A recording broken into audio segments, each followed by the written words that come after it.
Welcome to another episode of 9 to 5 Mac Weekly, where I still haven't finished reviewing everything from 2 weeks ago. I'm your host, Miles Somerville, and this is the last time that I have to say M1X is right around the corner, because it actually is around the corner, like actually this time. Apple just sent out their invitations for a launch event next week, and today we're going to break down everything you should expect. So the main theme Apple is pushing with these invites is speed. When taking a look at their traditional AR Easter egg, you can see a bunch of blue light beams rushing by with a rock theme playing alongside it, and I think this is nothing more than alluding to the crazy speeds we're going to be getting with M1X. And before we go over the hardware, let's go over what to expect from M1X in and of itself. From what we've learned thus far, Apple is working on 2 new chips, codenamed Jade C Chop and Jade C Die. Both of these chips are going to feature 8 high-performance cores and 2 energy-efficient cores for a total of 10.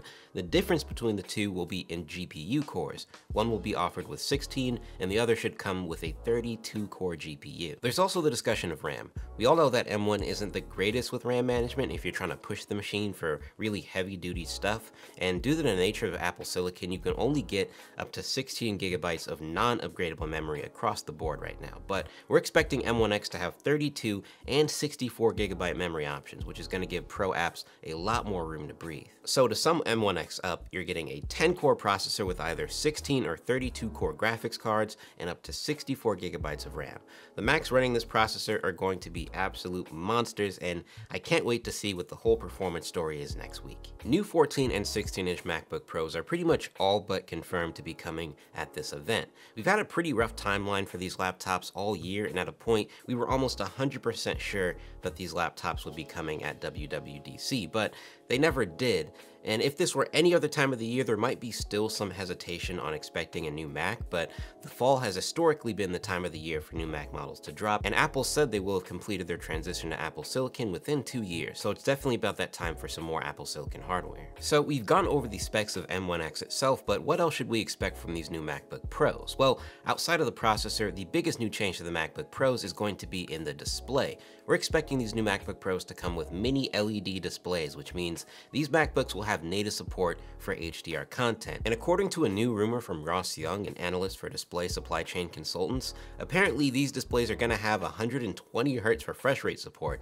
And as absolutely insane as that sounds, we haven't heard many others corroborating a rumor like this. So I take this one with a pretty big grain of salt, but I would absolutely love for this rumor to pan out. 120 Hz on a MacBook Pro would be, yes, give me that. Now, while you should expect the displays on these MacBook Pros to get a whole lot brighter, don't expect them to get a whole lot sharper. Not that they need to be anyway. But Steve Moser from Mac Rumors discovered some code in a recent macOS Monterey beta that gave us the screen resolutions for both 14 and 16-inch MacBook Pro models. The 14 should have a resolution of 3024 by 1964, and the 16 should have a screen res of 3465 by 2234. This resolution increase gives the pixel density about a 23 ppi bump over the current MacBook Pros, which probably won't be very noticeable to many people, but it's cool to know anyway. And all in all, these are going to be easily the best laptop displays on the market, and I cannot wait to check them out in person. This next feature is probably something we should expect from Apple in 2021, but the MacBook Pros are expected to feature a 1080p webcam. Yes, you heard that right. We're finally getting a full HD camera on our Pro laptops. And honestly, I'm not excited for this because we should have gotten this in like 2016, but this rumor comes from Twitter user DylanDK2, who's been pretty accurate with leaks in the past, and Dylan tweeted this out today.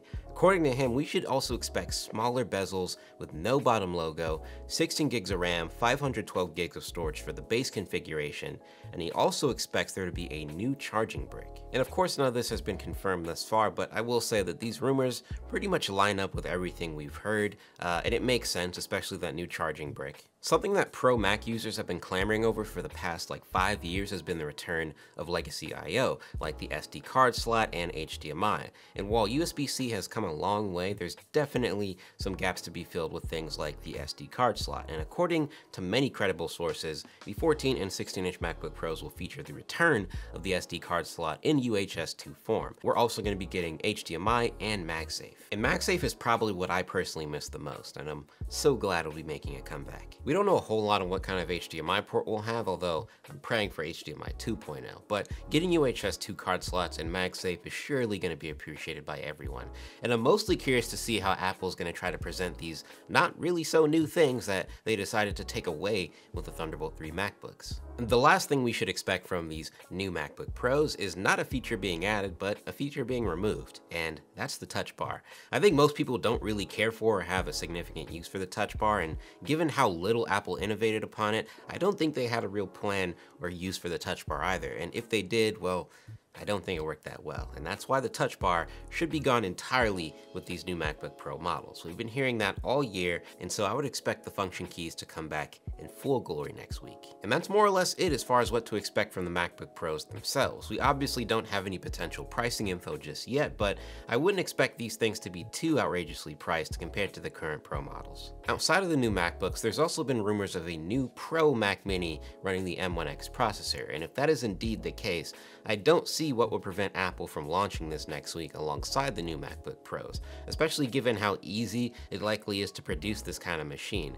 Even if the new Mac Mini is redesigned, they're basically just taking a tiny little logic board and throwing it inside an aluminum housing, putting maybe a fan or two on there, some crappy speakers, and then some desktop ports. That's pretty much it. So I'm almost 100% willing to bet that we could see something along the lines of a Pro Mac Mini revealed alongside these MacBook Pros next week with pretty much identical specs based on the fact that they're running Apple Silicon, M1X specifically. We're still missing the AirPods 3 as well. We expected to get those at the iPhone event, but it did not come, and although I somewhat doubt Apple would launch AirPods 3 alongside M1X, it's still on the docket for this year, according to rumors. AirPods 3 major new feature is meant to be the redesign. They're going to be modeled to look like the AirPods Pro, but without the silicone ear tips, and as far as like a personal purchase, that's where you lost me. And we should probably expect a new software feature or two alongside wireless charging. And so I wouldn't expect AirPods 3 to come next week, but they very well could. But to wrap this up, on Tuesday, expect a 14 and 16-inch MacBook Pros running a new version of Apple Silicon